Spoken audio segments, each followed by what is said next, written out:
وحدہ والصلاة والسلام علی من لا نبی بعدہ وعلی آلہ واصحابہ الذین اوفوا وحدہ اما بعد فاعوذ باللہ من الشیطان الرجیم بسم اللہ الرحمن الرحیم اهدنا الصراط المستقیم وقال النبی صلی اللہ علیہ وسلم فی معنی الحدیث علیکم بسنتی وسنت الخلفاء الراشدین المہدیین صدق اللہ العظیم وصدق رسولہ النبی الکریم نحن علی ذلک لمن الشاہدین والشاکرین والحمد للہ رب العالمین رب اشرح لی صدری ویسر لی امری واحلل عقدۃ من لسانی یفقہوا قولی رب زدنی علما وارزقنی فہما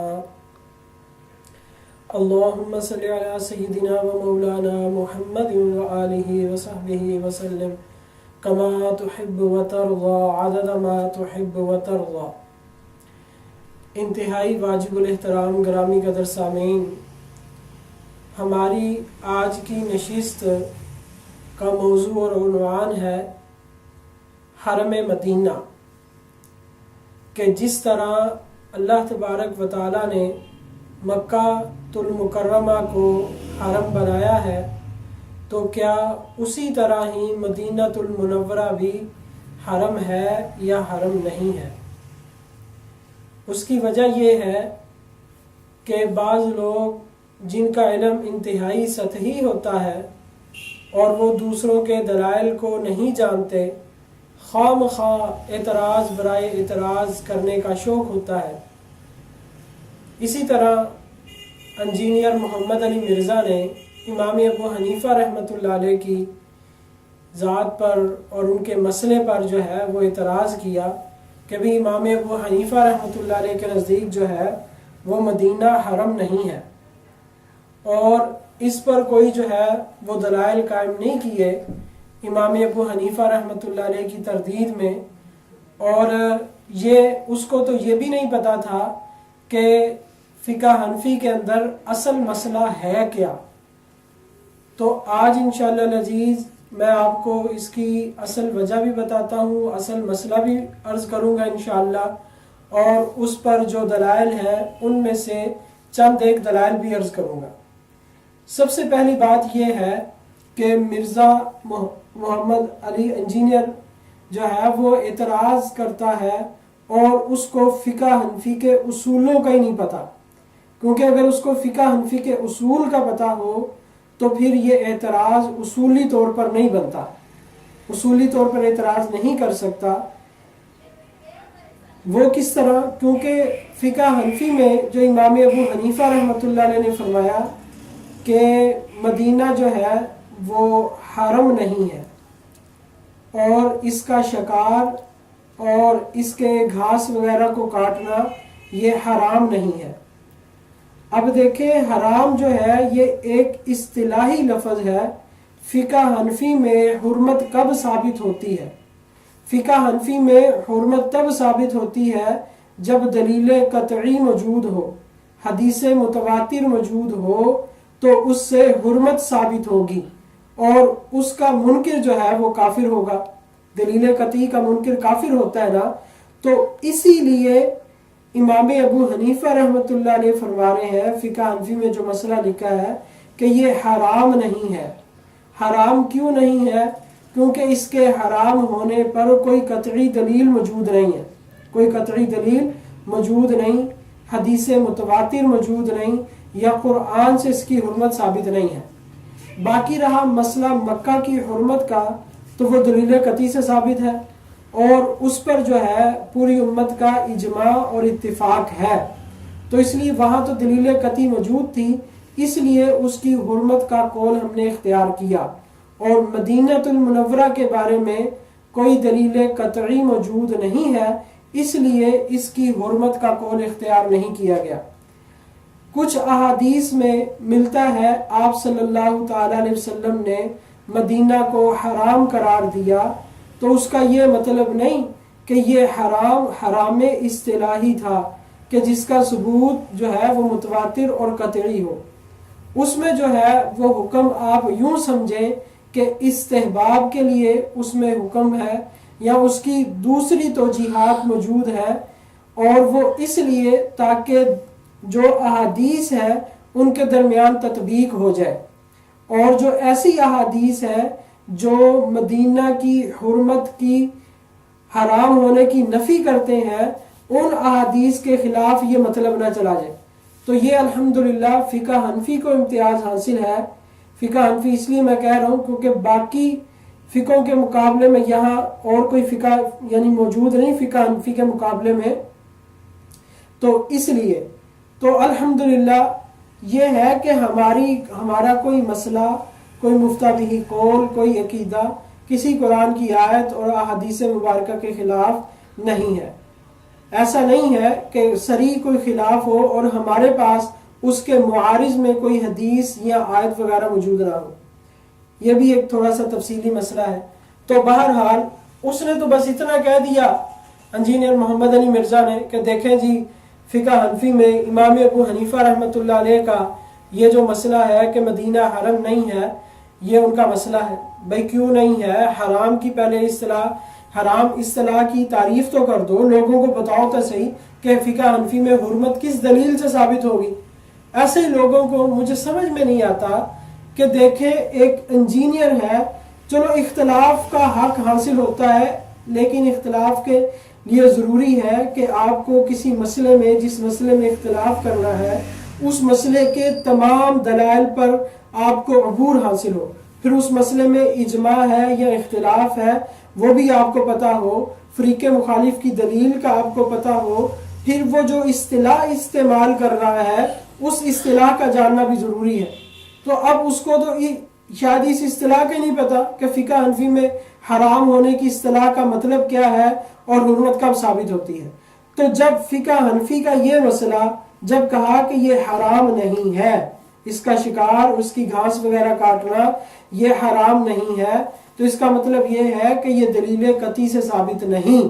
تو جب دلیل قطعی سے اس کی حرمت ثابت نہیں ہے تو اس پر اعتراض کرنے کا کوئی مقصد ہی نہیں ہے۔ تو مطلب یہ ہے کہ اس کے معارض میں دوسری احادیث بھی موجود ہے۔ بہرحال میں وہ احادیث چند ایک عرض کر دیتا ہوں تاکہ مسئلہ بالکل واضح ہو جائے اور انجینئر محمد علی مرزا کی جو ہے وہ آپ پر جہالت بھی ثابت ہو۔ اور مجھے سمجھ نہیں آتی کہ لوگ کس طرح جو ہے وہ اس کی بات کو لے لیتے ہیں اور اس کے مقابلے میں بڑے بڑے ائمہ دین، مجتہدین کی بات کو معاذ اللہ رد کر دیتے ہیں۔ تو یہ صرف جہالت کی دلیل ہے۔ جس طرح حدیث میں آتا ہے کہ قیامت کی علامات کے سلسلے میں کہ قرب قیامت میں جاہلوں کو لوگ اپنا امام بنا لیں گے، وہ بغیر علم کے فتویٰ دیں گے، خود بھی گمراہ ہوں گے اور دوسروں کو بھی گمراہ کریں گے۔ تو بغیر علم کے فتویٰ دینا کہ جب ایک مسئلے میں آپ کو مکمل علم نہیں ہے، مکمل دسترس حاصل نہیں ہے، تو آپ اس مسئلے میں لب کشائی کیوں کر رہے ہیں؟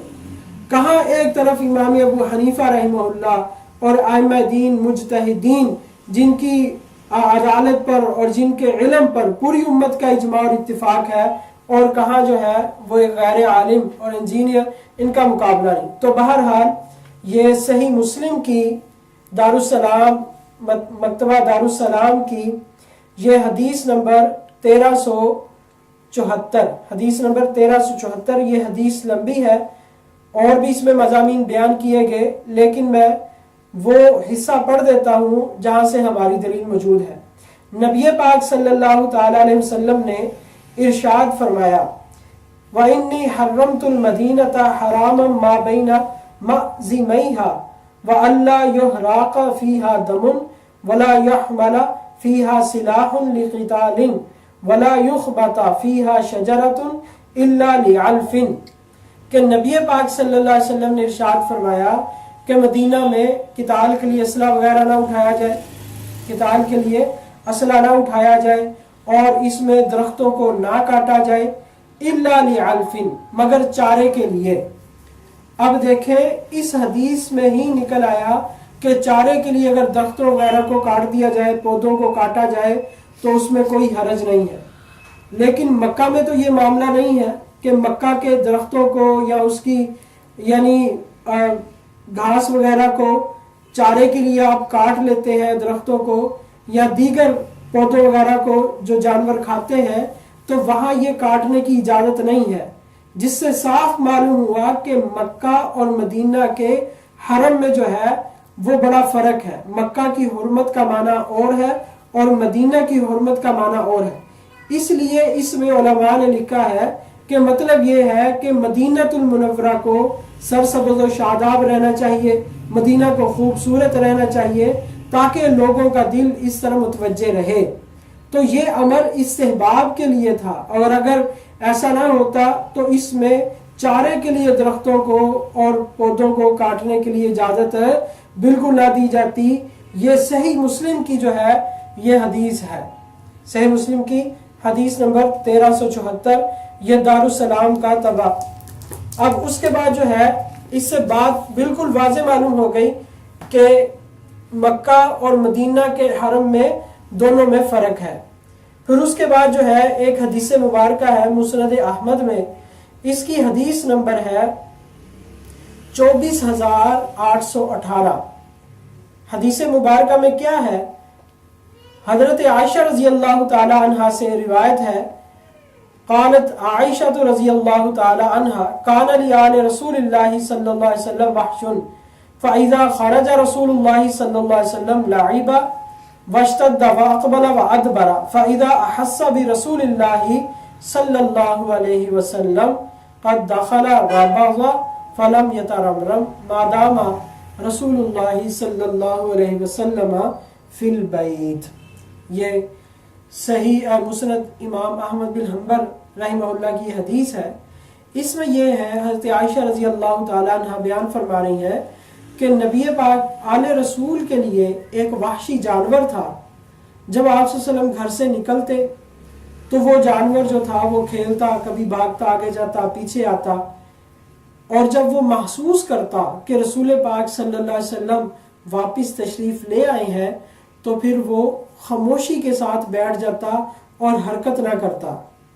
کراہیت ان یؤذیہ، اس وجہ سے کہ کہیں میری حرکت سے اور میرے ادھر ادھر پھرنے سے نبی پاک صلی اللہ علیہ وسلم کو تکلیف نہ ہو، نبی پاک صلی اللہ علیہ وسلم کو تکلیف نہ ہو.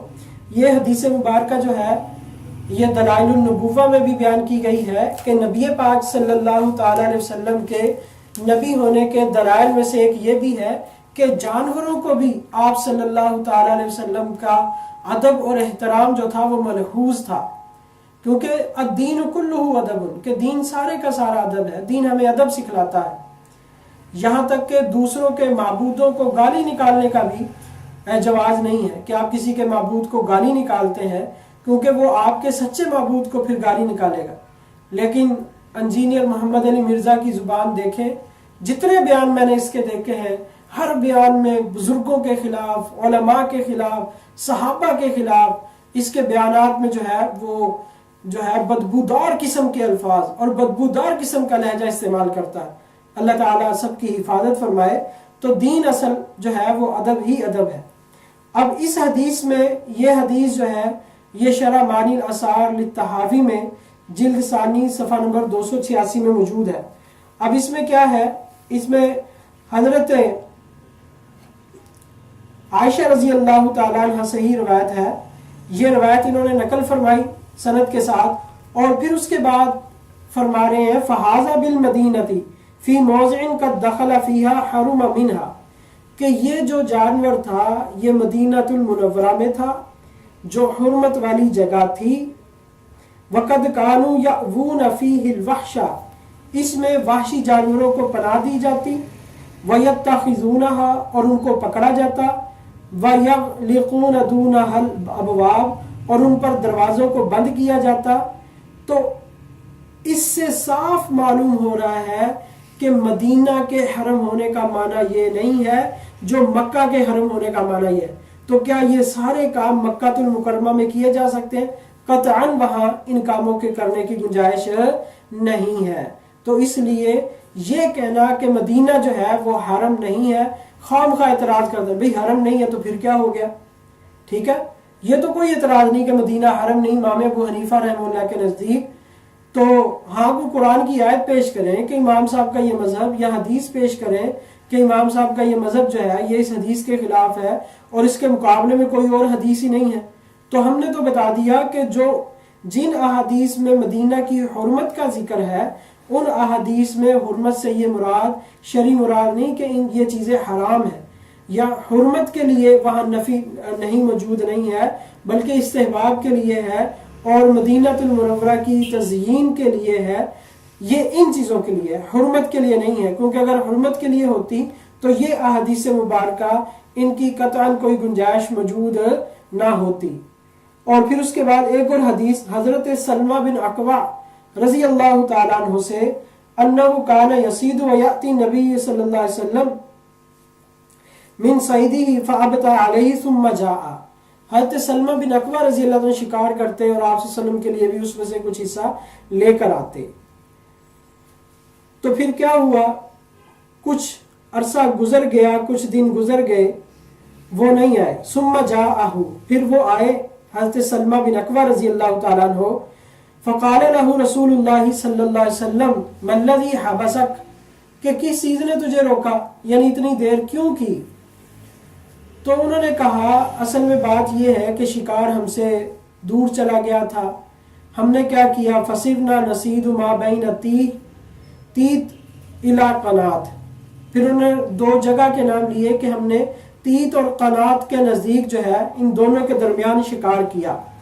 فقال رسول اللہ صلی اللہ علیہ وسلم اما انک لو کنت تصید بالعقیق لشجعتک اذا ذهبت وتلقیتک اذا جئت فانی احب العقیق۔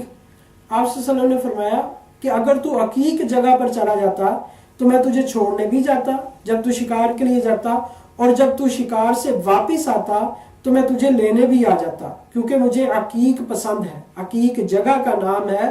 آپ نے فرمایا مجھے یہ پسند ہے۔ پھر اس کی انہوں نے مختلف اسانید نقل کی۔ پھر اس کے بعد وہ فرما رہے امام طحاوی رحمۃ اللہ علیہ فہذا الحدیث ما يدل على اباحۃ صید المدینہ، اس حدیث میں مدینہ کے شکار کرنے کا جواز موجود ہے۔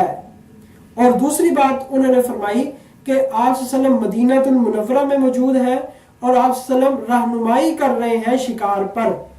اگر اس کا حکم مکہ جیسا ہوتا تو مکہ میں خود شکار کرنا، مکہ میں حرم میں رہ کر، اور یا شکار تو نہیں کرتا لیکن کسی کو بتاتا کہ شکار فلاں جگہ پر ہے، تو یہ دونوں چیزیں ناجائز اور حرام اور گناہ ہیں۔ تو اگر مدینہ میں شکار کرنا یا شکار کی طرف رہنمائی کرنا ناجائز اور گناہ ہوتا تو آپ صلی اللہ علیہ وسلم کبھی بھی اس کو نہ فرماتے۔ تو یہ میں نے 3-4 احادیث مبارکہ جو ہے وہ پڑھی ہیں، پھر اس کی مختلف اسانید ہیں جو محدثین کے اعتبار سے کافی حدیثیں بن جاتی ہیں۔ تو بہرحال اس سے یہ بات معلوم ہو گئی کہ جو فقہ حنفی میں جو حرم مدینہ اور حرم مکہ میں فرق کیا گیا ہے وہ ذاتی رائے اور قیاس کی محض ذاتی رائے اور قیاس نہیں ہے، بلکہ اس کے پیچھے دلائل موجود ہیں، جو میں نے ان میں سے کچھ دلائل جو ہے وہ عرض کر دیے ہیں۔ تو اب میں تمام دوست احباب سے یہ گزارش کروں گا کہ بھائی جو اہل سنت والجماعت کے مستند علماء ہیں، جو اہل علم ہیں، ان سے مسئلہ پوچھا کریں، ان کے مسائل کو سنا کریں، اور ان کے جو ہے وہ آگے ویڈیوز اور ان کی آگے تعلیمات کو پھیلایا کریں۔ اور جو اس طرح کے غیر معتبر اور جنہوں نے باقاعدہ علم حاصل نہیں کیا ہوتا، سختی اور اتنی گندگی ہے کہ معاذ اللہ صحابہ بھی محفوظ نہیں ہے، اولیاء اللہ بھی محفوظ نہیں، فقہا بھی محفوظ نہیں ہے، تو ایسے فتنوں سے بچیں کہ بے ادبی جو ہے یہ ایمان کو ضائع کر دینے والی چیز ہے۔ اللہ تعالیٰ جو ہے وہ ہم سب کو عمل کرنے کی توفیق عطا فرمائے، اللہ تعالیٰ ہم سب کو ادب کرنے کی بھی توفیق عطا فرمائے۔ وما علینا الا البلاغ المبین۔